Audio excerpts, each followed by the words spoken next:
जय श्री राम। जय श्री बालाजी। सभी भक्तों को जय श्री राम। फिर से जय श्री बालाजी। जैसा कि आपको ज्ञात है, 29 तारीख से 14 अक्टूबर तक श्राद्ध प्रारंभ हो चुके हैं। अपने पितरों को खुश करने के लिए, अपनी गलतियों की क्षमा याचना के लिए, अपने पितरों का आशीर्वाद लेने के लिए हम पितरों को साक्षात प्रणाम करते हैं। जैसा कि आपको ज्ञात है, श्राद्ध करने का नियम क्या है। श्राद्ध करने का सबसे पहला नियम ये है, सुबह सवेरे उठकर प्रातः काल स्नान करके जल लेकर आप अपने पूर्वजों को जल ग्रहण करने का आमंत्रण कीजिए। जो आमंत्रण आप अपने घर में पूर्वजों को करने का दे रहे हैं, उससे आपके पितृ प्रसन्न होंगे उस जल से। पितृ पक्ष में मृत परिजनों को श्रद्धापूर्वक याद करना चाहिए। पितरों के प्रति श्रद्धा, कृतज्ञता अभिव्यक्ता करने से आपके सब कष्ट दूर होते हैं। हाँ, एक बात बता दूं आपको मैं, जो चतुर्दशी को श्राद्ध करता है उसके घर में नवयुवकों की मृत्यु निश्चित है। चतुर्दशी का जो श्राद्ध है वो अमावस्या के दिन करना चाहिए। किस दिन करना चाहिए? अमावस्या वाले दिन। क्यों? क्योंकि चतुर्दशी के श्राद्ध करने के कारण हमारे घर में नवयुवक की मृत्यु हो सकती है। चतुर्दशी का श्राद्ध जो है अमावस्या के दिन ही हम पूजन कर सकते हैं। कुतुब काल में दिया हुआ दान, जो श्राद्ध है कुतुब काल में दिया हुआ दान, वो उस श्राद्ध को अक्षय कहते हैं। अक्षय होता है। कुतुब काल जो है 11:36 से 12:24 तक हर दोपहर को 14 अक्टूबर तक रहेगा। श्राद्ध का भोजन स्त्री को नहीं करना चाहिए। श्राद्ध का जो भोजन है वो स्त्री को नहीं करना चाहिए। जहाँ आप लोग श्राद्ध कर रहे हैं वहाँ अधिक से अधिक काले तिलों का उपयोग कीजिए। काले तिलों का उपयोग करने से असुरों का प्रभाव कम होता है। जो असुर होते हैं हमारे प्रति खिलाफ, उनका जो प्रभाव हो जाता है खत्म हो जाता है। इसलिए जितने ज़्यादा से ज़्यादा काले तिल का आप इस्तेमाल करेंगे उतने ही आपके पितर भी खुश होंगे और आप असुर भी आपका कुछ नहीं बिगाड़ पाएंगे। आत्महत्या करने वालों का श्राद्ध नहीं करना चाहिए। जो श्राद्ध करने वाला व्यक्ति है उसको भोजन दिन में एक बार करना चाहिए। मांस मदिरा का प्रयोग नहीं करना चाहिए। जो व्यक्ति श्राद्ध कर रहा है उसे दिन में सोना नहीं है। श्राद्ध के दिनों में यात्रा करना, कलह करना और दिन में सोना वर्जित है। श्राद्ध के दिनों में कलह करना, यात्रा पे जाना, मांस मदिरा का प्रयोग करना और दिन में सोना वर्जित है।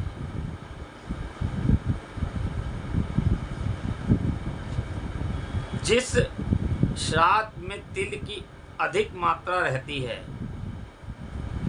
वह श्राद्ध अक्षय होता है, वह श्राद्ध अक्षय होता है। और मैं आप सबसे हाथ जोड़कर प्रार्थना करूंगा, निवेदन भी है, मेरा प्रार्थना भी है कि इन श्राद्ध के दिनों में आप ब्राह्मण को जो भोजन करा रहे हैं वो शुद्ध भोजन कराइए। अपनी श्रद्धा अनुसार किसी गरीब को भी आप भोजन करवाइए। आपके दान की श्रद्धा 1 रुपया है तो ब्राह्मण को 1 रुपया दीजिए, 2 रुपये है 2 रुपये दीजिए, लेकिन दीजिए जरूर आपकी श्रद्धा अनुसार। गरीब को भी दान दीजिए। कोशिश करिए कि जितने दिन आपके श्राद्ध का महाराज श्राद्ध चल रहे हैं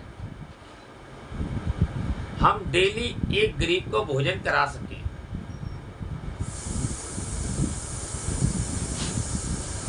माना कि हम भंडारे करते हैं, लोग भंडारे लगा देते हैं, अच्छी बात है, लेकिन धर्म के अनुसार जो ये श्राद्ध पक्ष है जो हमारे पितरों के लिए है, हमें इसमें पूरे 15 दिन तक अपने पितरों के नाम से दान करना चाहिए। वो किसी भी चीज से करिए, आप फल से करिए, घर की एक सूखी रोटी भी अगर बना लेते हैं पितरों के नाम की,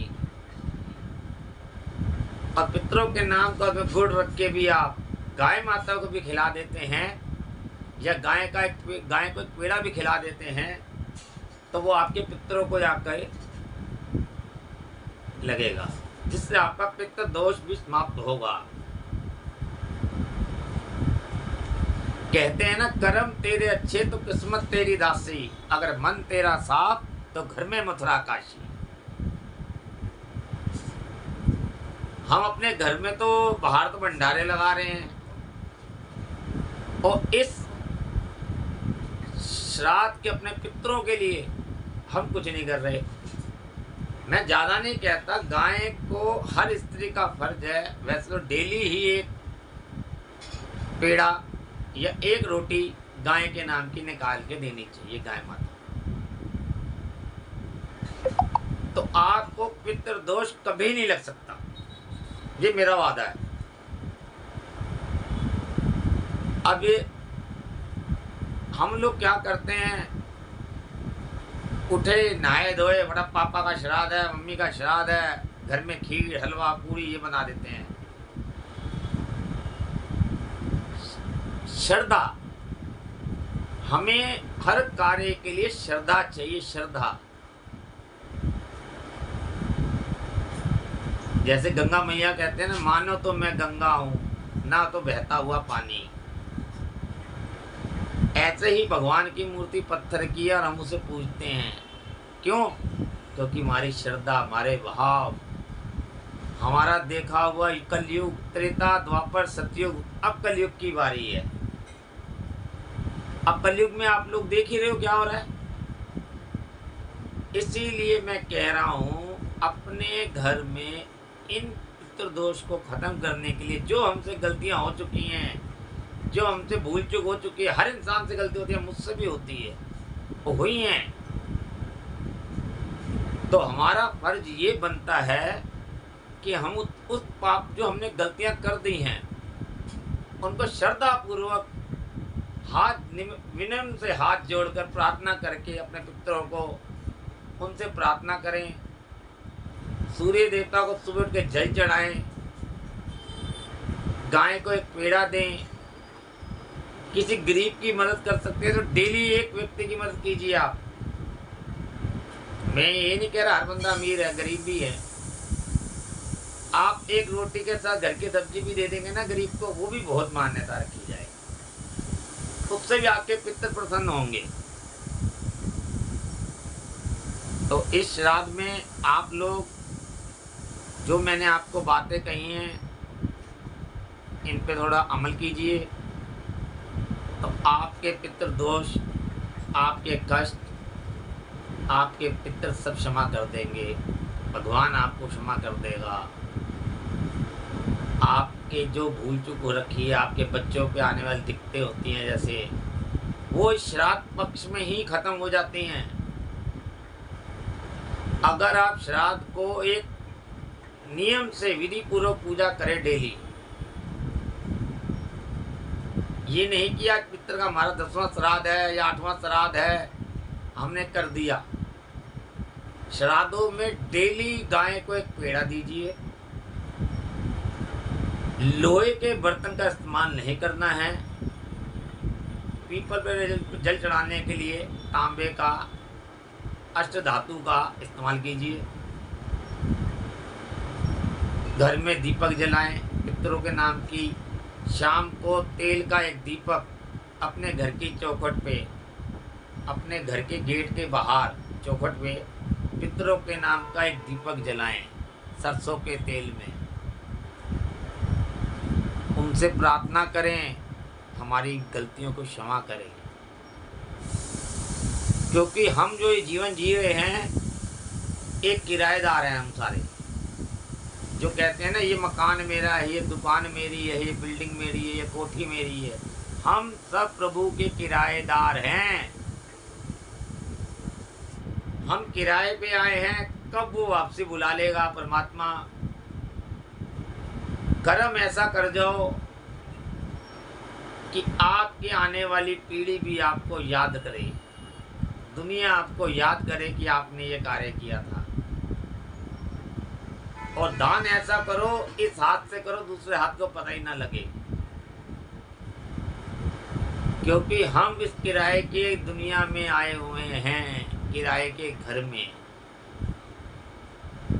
पता नहीं कब बुलावा आ जाए उस प्रभु का। जब तक जीवन है उसका शुक्र करो, परमात्मा के आगे हाथ जोड़ो। अपने माता पिता की सेवा सबसे बड़ी सेवा है। जो बुजुर्ग माता पिता हैं वो भी श्राद्ध को जरूर अपने पितरों के, अपने माता पिता के लिए भी करें। अगर आपके माता पिता जिंदा हैं, बेटा दादा दादी का कर रहा है, तो उनके माता पिता का उनका हाथ लगवा कर उनके हाथ से वो दान करें। अपने दादा दादी से, नाना नानी का हाथ लगता है, उनके हाथों से दान करवाएं, ताकि आपके पितृ दोष, आपके जो पितृ रूठे हुए हैं वो मान जाएं। इसी के साथ अगर कोई त्रुटि हो गई हो तो मैं क्षमा याचना चाहता हूँ। बोले श्री बालाजी महाराज की जय, भैरव बाबा की जय, कोतवाल कप्तान की जय, पेतरा सरकार की जय, समाधि वाले बाबा की जय, अपने अपने गुरु महाराज की जय, पितृ देवताओं की जय, बोल सच्चे दरबार की जय। जयकारा शेरावाली दा, बोल सच्चे दरबार की जय।